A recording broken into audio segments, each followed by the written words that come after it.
നമസ്തേ. സംസ്കൃതത്തിൽ പരീക്ഷ എഴുതുന്ന വിദ്യാർത്ഥികൾ നേരിടുന്ന പ്രധാനപ്പെട്ട ഒരു ചോദ്യമാണ് ചിത്രവർണ്ണനം എന്നുള്ളത്. ഒരു ചിത്രം നൽകി ആ ചിത്രവുമായി ബന്ധപ്പെട്ട ഏതാനും പദങ്ങൾ സൂചനയായിട്ട് നൽകിയിട്ടുണ്ടാവാം. ആ സൂചന ഉപയോഗിച്ച് 5 സെൻറ്റൻസുകൾ നിർമ്മിക്കുക എന്നുള്ളതാണ് ചിത്രവർണ്ണനം കൊണ്ട് ഉദ്ദേശിക്കുന്നത്. അതെങ്ങനെ എളുപ്പത്തിൽ നമുക്ക് ആ ഒരു ചിത്രത്തെ വർണ്ണിക്കാമെന്നും എങ്ങനെ 5 മാർക്ക് നമുക്കത് സ്കോർ ചെയ്യാമെന്നുള്ളതാണ് ഈ വീഡിയോയിലൂടെ ഉദ്ദേശിക്കുന്നത്. നമുക്ക് വീഡിയോയിലേക്ക് കിടക്കാം. അധോദത്തം ചിത്രം ദൃഷ്ട്വാ മഞ്ജുഷായാം ദത്താനി പദാനി ഉപയുജ്യ പഞ്ചവാക്യാനി ലിഖത. താഴെ കൊടുത്തിട്ടുള്ള ചിത്രം നോക്കി മഞ്ജുഷായാം ദത്താനി ബ്രാക്കറ്റിൽ കൊടുത്തിട്ടുള്ള പദങ്ങൾ ഉപയോഗിച്ച് പഞ്ചവാക്യാനി ലിഖത 5 വാക്യങ്ങൾ എഴുതുക. ഇതാണ് നമ്മുടെ ചിത്രം. അപ്പോൾ ഈ ചിത്രത്തിൽ കൊടുത്തിട്ടുള്ള സൂചനകൾ, മഞ്ജുഷയിൽ നൽകിയിട്ടുള്ള പദങ്ങൾ ഏതൊക്കെയാണെന്ന് നമുക്ക് നോക്കാം. പർവതാഹ ഉദ്യാനം, പുഷ്പാണി, സൂര്യഃ, ഉദയതി, നദീ, ഖഗാഹ, വൃക്ഷാഹ. പർവതാഹ പർവ്വതങ്ങൾ, ഉദ്യാനം പൂന്തോട്ടം അല്ലെങ്കിൽ ഗാർഡൻ എന്ന് പറയാം, പുഷ്പാണി പുഷ്പങ്ങൾ, സൂര്യഃ സൂര്യൻ, ഉദയതി ഉദിക്കുന്നു, നദി തന്നെ, ഖഗാഹ പക്ഷികൾ, വൃക്ഷാഹ വൃക്ഷങ്ങൾ എന്നിവയാണ് നമുക്ക് തന്നിട്ടുള്ള സൂചനകൾ. ഈ സൂചന ബേസ് ചെയ്തിട്ട് നമുക്ക് 5 വാക്യങ്ങൾ നിർമ്മിക്കണം. അതെങ്ങനെയാണ് നമുക്ക് നോക്കാം. ഇവിടെ ഓൾറെഡി നേരത്തെ പേജിലുള്ള പർവതാഹ, ഉദ്യാനം, പുഷ്പാണി, സൂര്യഃ, ഉദയതി, നദീ, ഖഗാഹ, വൃക്ഷാഹ മുതലായ പദങ്ങൾ ഇവിടെ കൊടുത്തിട്ടുണ്ട്. ഒരു ചിത്രം നമുക്ക് കിട്ടിക്കഴിഞ്ഞാൽ അതിൽ 1ാമത്തെ സെന്റൻസ് എങ്ങനെ എഴുതണം എന്ന് നമുക്ക് നോക്കാം. ഇതം പ്രകൃതി ദൃശ്യം അസ്തി. ഇത് പ്രകൃതി ദൃശ്യമാണ്, പ്രകൃതിയുടെ ദൃശ്യമാണ് എന്നും എഴുതാൻ പറ്റും, പ്രകൃതി ദൃശ്യമാണെന്ന് എഴുതാൻ പറ്റും. അതാണ് ഇവിടെ 2ആയിട്ട് കൊടുത്തേക്കണേ. ഇതം ഇത് പ്രകൃതി ദൃശ്യം, ഇതൊരു പ്രകൃതി ദൃശ്യമാണ്. അല്ലെങ്കിൽ ഇതം പ്രകൃതേഹേ ചിത്രമസ്തി, പ്രകൃതിയുടെ ചിത്രമാണ്. അപ്പൊ പ്രകൃതി ദൃശ്യം എന്ന് എഴുതാം, അല്ലെങ്കിൽ പ്രകൃതേഹേ ഷഷ്ടി വിഭക്തിയാണ്, പ്രകൃതേഹേ ചിത്രമസ്തി എന്നും എഴുതാം. എങ്ങനെ വേണമെങ്കിലും എഴുതാം. ഇനി ഒരു വനത്തിന്റെ ചിത്രമാണെങ്കിലോ ഇതം വനദൃശ്യമസ്തി എന്നും എഴുതാം, അല്ലെങ്കിൽ വനസ്യ ചിത്രമസ്തി എന്നും എഴുതാം, ആരണ്യകസ്യ ചിത്രമസ്തി എന്നൊക്കെ എഴുതാം. വനത്തിന്റെ പര്യായങ്ങൾ എന്താണോ സൂചനയിൽ തന്നിട്ടുള്ളത്, മഞ്ജുഷയിൽ തന്നിട്ടുള്ളത്, അത് വെച്ച് നമുക്ക് ഫസ്റ്റ് സെന്റൻസ് ഉണ്ടാക്കാം. അപ്പോൾ 1ാമത്തെ സെന്റൻസ് ഇതം പ്രകൃതി ദൃശ്യം അസ്തി, അല്ലെങ്കിൽ ഇതം പ്രകൃതേഹേ ചിത്രം അസ്തി. ഇനി അസ്തി എന്ന് എഴുതണോ ഭവതി എന്ന് എഴുതണോ സംശയം ഉണ്ടാവാം. അവിടെ അസ്തി എന്ന് എഴുതിയാലും ഭവതി എന്ന് എഴുതിയാലും ഒരേ മീനിങ് തന്നെയാണ്. ചില സെന്റൻസ് അനുസരിച്ച് ചെറിയ മാറ്റങ്ങളൊക്കെ സംഭവിക്കുമെന്ന് മാത്രം. ഇനി 2ാമത്തെ സെന്റൻസ് അസ്മിൻ ചിത്രേ പർവതാഹ സന്ധി. അസ്മിൻ ചിത്രേ ഈ ചിത്രത്തിൽ, ഇൻ ദിസ് പിക്ചർ നമ്മൾ ഇംഗ്ലീഷിൽ പറയും, ഈ ചിത്രത്തിൽ പർവതാഹ സന്ധി പർവ്വതങ്ങളുണ്ട്. അതെങ്ങനെ എഴുതാൻ പറ്റും? പർവതാഹ എന്നുള്ളത് ബഹുവചനാണ്, അപ്പൊ നമുക്ക് ഏകവചനമായിട്ടും എഴുതാൻ പറ്റും. അസ്മിൻ ചിത്രേ പർവ്വതം അസ്തി. അപ്പോൾ പർവ്വതം എന്നാണെങ്കിൽ ഏകവചനാണെങ്കിൽ അസ്തി എന്നും, പർവതാഹ ബഹുവചനാണെങ്കിൽ സന്ധി എന്നുമാണ് ഉപയോഗിക്കേണ്ടത്. അതാണ് ഇവിടെ ശ്രദ്ധിക്കേണ്ടത്. 1ാമത്തെ ഇതം പ്രകൃതി ദൃശ്യം, 2ാമത്തെ അസ്മിൻ ചിത്രേ പർവതാഹ സന്ധി. 3ാമത്തെ സെന്റൻസ് നോക്കാം. ചിത്രേ ഏകാ നദി അസ്തി. നദി എന്നുള്ള ഒരു വാക്ക് സൂചനയിലുണ്ട്, അത് ഉപയോഗിച്ചിട്ടാണ് നമ്മൾ 3ാമത്തെ സെന്റൻസ് ഉണ്ടാക്കിയിരിക്കുന്നത്. ചിത്രേ ഏകാ നദി അസ്തി, ഒരു നദിയുണ്ട്. അല്ലെങ്കിൽ ഏകഹ തടാകഹ അസ്തി, അതായത് ചിത്രേ ഏകഹ തടാകഹ. തടാകഹ എന്നുള്ള വേർഡ് ഇവിടെ കൊടുത്തിട്ടില്ല, പക്ഷെ ക്വസ്റ്റ്യൻ പേപ്പറിലുള്ള പിക്ചർ ഏതാണോ, അതിൽ തന്നിട്ടുള്ള സൂചനകൾ ഏതാണോ അതനുസരിച്ച് നമുക്ക് സെന്റൻസ് ഉണ്ടാക്കാൻ വേണ്ടിയിട്ടാണ്, ഒരു ഐഡിയ കിട്ടാൻ വേണ്ടിയിട്ടാണ് സെന്റൻസ് ഇവിടെ ഇട്ടിരിക്കുന്നത്. ഏകഹ തടാകഹ അസ്തി, ഒരു തടാകം ഉണ്ട്. അല്ലെങ്കിൽ എന്താണ്, സുന്ദരം തടാകം അസ്തി. ചിത്രേ ഏകം സുന്ദരം തടാകം. ഏകഹ തടാകഹ, ഏകം തടാകം, ഏകാ നദി. ഏകാ എന്നുള്ളത് സ്ത്രീലിംഗം, ഏകഹ എന്നുള്ളത് പുല്ലിംഗം, ഏകം എന്നുള്ളത് നപുംസകലിംഗം. അപ്പോൾ നദി എന്നാണെങ്കിൽ ഏകാ നദി, തടാകഹ എന്നാണെങ്കിൽ ഏകഹ തടാകഹ. ഇനി തടാകം എന്നാണെങ്കിലോ ഏകം തടാകം. മനസ്സിലായെന്ന് വിചാരിക്കുന്നു.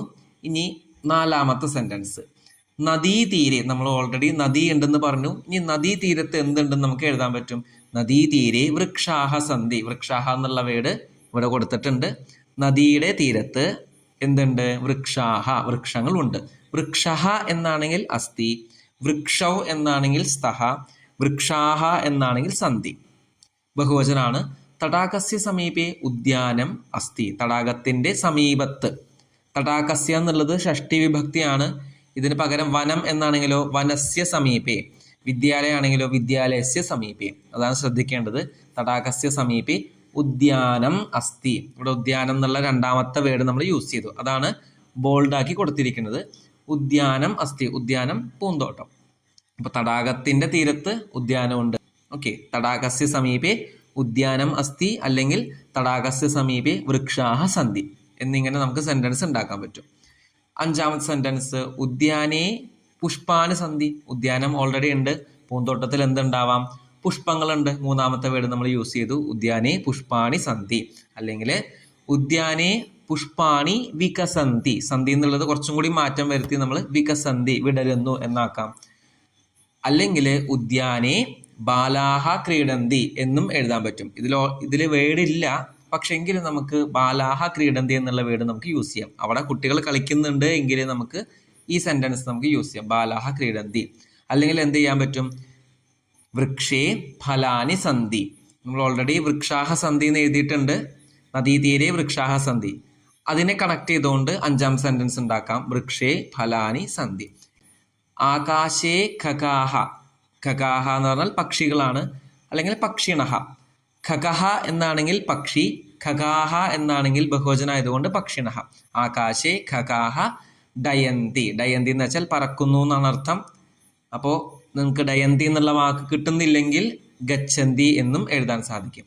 അപ്പോൾ ആകാശേ ഖഗാഹ ഗച്ഛന്തി അല്ലെങ്കിൽ ഡയന്തി. ഇങ്ങനെ 6 സെന്റൻസ് ഉണ്ട്. ഇതിലേത് സെന്റൻസും ഉചിതമായിട്ടുള്ള രീതിയിൽ എഴുതി 5 മാർക്ക് എളുപ്പത്തിൽ സ്കോർ ചെയ്യാനായിട്ട് സാധിക്കും. ഇതിൽ ബോൾഡാക്കി കൊടുത്തിട്ടുള്ള വാക്കുകൾ നമ്മൾ ഓൾറെഡി സൂചനയിലുള്ള വാക്കുകളാണ്. എളുപ്പം മനസ്സിലാക്കാൻ വേണ്ടിയിട്ടാണ് അങ്ങനെ ചെയ്തിരിക്കുന്നത്. ഇനി 7ാമത്തൊരു സെന്റൻസ്, ചിത്രേ സൂര്യ ഉദയതി. ചിത്രത്തില് സൂര്യൻ ഉദിക്കുന്നു എന്നുള്ളതും ഇവിടെ എഴുതിയിട്ടുണ്ട്. അടുത്തൊരു എക്സാമ്പിൾ ആയിട്ട് ഇവിടെ കൊടുത്തിട്ടുണ്ട് ഒരു ചിത്രം. ഒരു ക്ലാസ് മുറിയിലെ ചിത്രമാണ്. ഓപ്ഷൻസ് നോക്കാം. വിദ്യാലയ കക്ഷ്യായാം പാഠയതി ഘടി പുസ്തകാനി ഉത്സാഹേന പഠന്തി അധ്യാപിക. ഇതിലെ വിദ്യാലയ സ്കൂൾ, കക്ഷ്യായാം ക്ലാസ്സിൽ, പാഠയതി പഠിപ്പിക്കുന്നു, ഘടി എന്ന് പറഞ്ഞാൽ ക്ലോക്ക് എന്നാണ്, പുസ്തകാനി പുസ്തകങ്ങൾ, ഉത്സാഹേന എനർജറ്റിക് ആയിട്ട്, പഠന്തി പഠിക്കുന്നു, അധ്യാപിക ടീച്ചർ. ഇനി ഓരോ സെന്റൻസ് നമുക്ക് നോക്കാം. ഇതം വിദ്യാലയസ്യ ചിത്രമസ്തി. ഇതെന്തിന്റെ ചിത്രമാണ്? വിദ്യാലയസ്യ. മുമ്പത്തെ ചിത്രവർണ്ണത്തിലും ഇതം വെച്ചാണ് നമ്മൾ തുടങ്ങിയിരിക്കുന്നത്. ഇവിടെയും ഇത് തന്നെയാണ്. ഇതം വിദ്യാലയസ്യ ചിത്രമസ്തി. 2ാമത്തെ സെന്റൻസ്, അസ്മിൻ ചിത്രേ. ഈ ചിത്രത്തില് ഛാത്രാഹ കക്ഷ്യായാം ഉപവിശന്തി. കക്ഷ്യാം എന്നുള്ള 2ാമത്തെ വേർഡ് നമ്മൾ ഇവിടെ യൂസ് ചെയ്തു. കക്ഷ്യായാം ക്ലാസ്സിൽ എന്ത് ചെയ്യുന്നു? ഉപവിശന്തി ഇരിക്കുന്നു. ഛാത്രഹ എന്നാണെങ്കിൽ ഏകവചനമാണെങ്കിൽ ഉപവിശതി. ഇവിടെ ഛാത്രാഹ ബഹുവചനമായതുകൊണ്ടാണ് ഉപവിശന്തി നമ്മൾ കൊടുത്തിരിക്കുന്നത്. 3ാം സെന്റൻസ്, അധ്യാപിക പാഠം പാഠയതി. അധ്യാപിക എന്ത് ചെയ്യുന്നു? പാഠം പാഠയതി. പഠതി അല്ല, പാഠയതി പഠിപ്പിക്കുന്നു. അധ്യാപിക എന്നുള്ള വേർഡ് നമ്മൾ ഉപയോഗിച്ചു. അതേപോലെ പാഠയതി എന്നുള്ള വേർഡ് നമ്മൾ ഉപയോഗിച്ചിട്ടുണ്ട്. 4ാം സെന്റൻസ്, ഛാത്രാണാം ഹസ്തേ പുസ്തകാനി സന്ധി. പുസ്തകം എന്നുള്ള വേർഡ്, പുസ്തകാനി എന്നുള്ള വേർഡ് ഇവിടെ ഓൾറെഡി ഉണ്ട്. അപ്പൊ നമ്മൾ എന്ത് ചെയ്തു? ഛാത്രാണാം ഹസ്തേ, കുട്ടികളുടെ കയ്യിൽ പുസ്തകങ്ങൾ ഉണ്ട്. സന്ധിയാണ് ഉപയോഗിച്ചിരിക്കുന്നത്, അസ്ഥിയല്ല. കാരണം പുസ്തകാനി ബഹുവചനായതുകൊണ്ടാണ് ഉപയോഗിച്ചിരിക്കുന്നത്. സർവേ ഛാത്രാഹ എല്ലാ കുട്ടികളും ഉത്സാഹേന പഠന്തി ഉത്സാഹത്തോടുകൂടി പഠിക്കുന്നു. കക്ഷ്യായാം ഏകാ ഘടി അസ്തി ക്ലാസ്സിൽ ഒരു ക്ലോക്ക്, ഘടി ക്ലോക്ക്, ഇവിടെ ഒരു ക്ലോക്ക് കാണാൻ പറ്റും. കക്ഷ്യായാം ക്ലാസ്സിൽ ഏകാ ഘടി അസ്തി. ഇവിടെ കക്ഷ്യായാം എന്നുള്ളത് സപ്തമി വിഭക്തിയാണ്. ക്ലാസ്സിൽ എന്ന് പറയുന്നതെങ്കിൽ കക്ഷ്യായാം എന്നാണ് ഉപയോഗിക്കേണ്ടത്. കക്ഷ്യായാം ഏകാ ഘടി ഒരു ക്ലോക്ക് ഉണ്ട്, ഘടി അസ്തി. അപ്പോൾ ഇങ്ങനെ നമുക്ക് സെന്റൻസുകൾ എളുപ്പത്തിൽ നിർമ്മിക്കാനായിട്ട് സാധിക്കും. ഇനി ഒരു ഉദാഹരണം കൂടി ഇവിടെ കാണിക്കാം. ഇതാണ് നമ്മുടെ ചിത്രം. ഒരു ഗ്രന്ഥാലയത്തിന്റെ ചിത്രമാണ്, ലൈബ്രറിയുടെ ചിത്രമാണ്. ഓപ്ഷൻസ് നോക്കാം. പുസ്തകാലയ, ജനാഹ, പുസ്തകാനി, വാചയന്തി, മാനചിത്രം, കപാടിക. ഇതൊക്കെയാണ് ഓപ്ഷൻസ്. പുസ്തകാലയ എന്ന് വെച്ചാൽ ലൈബ്രറി, ജനാഹ ജനങ്ങൾ, പുസ്തകാനി ബുക്സ്, വാചയന്തി വായിക്കുന്നു, മാനചിത്രം മാനചിത്രം എന്ന് വെച്ചാൽ മാപ്പാണ്. ഇവിടെ ഒരു മാപ്പ് കൂടെ കൊടുത്തിട്ടുണ്ട്. മാനചിത്രം മാപ്പ്. കപാട്ടിക എന്ന് വെച്ചാൽ ഷെൽഫ്, ബുക്ക് ഷെൽഫ് നമുക്ക് പറയാം. അപ്പൊ എങ്ങനെ സെന്റൻസ് ഉണ്ടാക്കാൻ പറ്റും? കഴിഞ്ഞ 2 ഉദാഹരണങ്ങളിലും ഇതം വെച്ചാണ് തുടങ്ങിയിരിക്കുന്നത്. ഇവിടെയും ഇതം വെച്ചാണ് സ്റ്റാർട്ട് ചെയ്തിരിക്കുന്നത്. ഇതം പുസ്തകാലയസ്യ ചിത്രമസ്തി. ഒന്നാം സെന്റൻസ് ആണ് ഇതം പുസ്തകാലയസ്യ ചിത്രം. ഇത് ലൈബ്രറിയുടെ ചിത്രമാണ്. ഫസ്റ്റ് വേർഡ് നമ്മൾ ഉപയോഗിച്ചു. പുസ്തകാലയ എന്നാണ് ഇവിടെ ഓപ്ഷനിൽ. നമ്മൾ അത് എന്ത് ചെയ്തു? വിഭക്തി മാറ്റി ആറാമത്തെ ഷഷ്ടി വിഭക്തി നമ്മൾ ഉപയോഗിച്ചു. പുസ്തകാലയസ്യ ചിത്രമസ്തി, പുസ്തകാലയത്തിന്റെ. രണ്ടാം സെന്റൻസ് ആണ് പുസ്തകാലയെ അനേകാഹ ജനാഹ സന്ധി. പുസ്തകാലയത്തിൽ അനേകാഹ ജനാഹ, ഒരുപാട് ജനങ്ങളുണ്ട്. രണ്ടാമത്തെ വേർഡ് നമ്മൾ യൂസ് ചെയ്തു. മൂന്നാം സെന്റൻസ് പുസ്തകാലയെ അനേകാഹ കപാട്ടികാഹ സന്ധി. പുസ്തകാലയത്തിൽ ഒരുപാട് കപാട്ടികാഹ. കപാട്ടികാഹ എന്ന് പറഞ്ഞാൽ ഷെൽഫുകൾ, ഒരുപാട് ഷെൽഫുകൾ ഉണ്ട്. കപാട്ടിക എന്നാണെങ്കിൽ അസ്തി, ഇവിടെ കപാട്ടികാഹ ബഹുവചനായതുകൊണ്ടാണ് സന്ധി. നാലാം സെന്റൻസ് കപാട്ടികായാം അനേകാനി പുസ്തകാനി സന്ധി. കപാട്ടികയിലെ ബുക്ക് ഷെൽഫിൽ അനേകാനി പുസ്തകാനി. ഇവിടെ ശ്രദ്ധിക്കണം, മൂന്നാം സെന്റൻസിൽ അനേകാഹ എന്നാണ് എഴുതിയിരിക്കുന്നത്. അതുകൊണ്ടാണ് കപാട്ടികാഹ എന്ന് ഉപയോഗിച്ചിരിക്കുന്നത്. കപാട്ടികാഹ അനേകാഹ. നാലാം സെന്റൻസിൽ എന്താണ്? അനേകാനി പുസ്തകാനി. അങ്ങനെയാണ് നമ്മൾ സംസ്കൃതത്തിൽ സെന്റൻസ് ഉണ്ടാക്കേണ്ടത്. അനേകാഹ പുസ്തകാനി എന്ന് പറയാൻ പാടില്ല. അനേകാനി പുസ്തകാനി, പുസ്തകങ്ങൾ സന്ധി ഉണ്ട്. അപ്പോൾ ഷെൽഫ് ഉണ്ടെന്ന് പറഞ്ഞു, ഷെൽഫിൽ ഒരുപാട് പുസ്തകങ്ങൾ ഉണ്ടെന്ന് പറഞ്ഞു. അപ്പൊ തന്നെ 4 സെന്റൻസ് ആയി. അഞ്ചാം സെന്റൻസ് നോക്കാം. ജനാഹ പുസ്തകാനി ആനന്ദേന വാചയന്തി. ജനങ്ങൾ പുസ്തകങ്ങൾ ആനന്ദത്തോടുകൂടി വായിക്കുന്നു, വാചയന്തി. ഇനി എക്സ്ട്രാ 6ാമത്തെ ഒരു സെന്റൻസും കൂടി ഇവിടെ കൊടുത്തിട്ടുണ്ട്. പുസ്തകാലയെ ഏകം മാനചിത്രം അസ്തി. പുസ്തകാലയത്തിൽ ഒരു മാപ്പ്, ഒരു മാനചിത്രം ഉണ്ട്. നമുക്കിവിടെ കാണാം, ലൈബ്രറിയിൽ ഒരു മാപ്പ് ഇവിടെ കാണാൻ സാധിക്കും. അങ്ങനെ 6 സെന്റൻസ് ആണ് ഇവിടെ കൊടുത്തിരിക്കുന്നത്. പക്ഷെ നമുക്ക് എത്ര സെന്റൻസ് ആണോ എഴുതാൻ പറഞ്ഞിരിക്കുന്നത് അത്രയും സെന്റൻസ് മാത്രം എഴുതിയാൽ മതി. പ്രത്യേകം ശ്രദ്ധിക്കുക, സംസ്കൃതത്തിൽ എഴുതുമ്പോൾ ഒരു കാരണവശാലും ഹിന്ദി പദങ്ങൾ ഉപയോഗിക്കാനായിട്ട് ഒഴിവാക്കുക. അത് ഉപയോഗിച്ചു കഴിഞ്ഞാൽ അത് മാർക്കിനെ ബാധിക്കുന്ന കാര്യമാണ്. അതുകൊണ്ട് തന്നെ സംസ്കൃതത്തിൽ തന്നെ ചിത്രവർണ്ണന ചെയ്യാനായിട്ട് ശ്രദ്ധിക്കുക. ധന്യവാദ.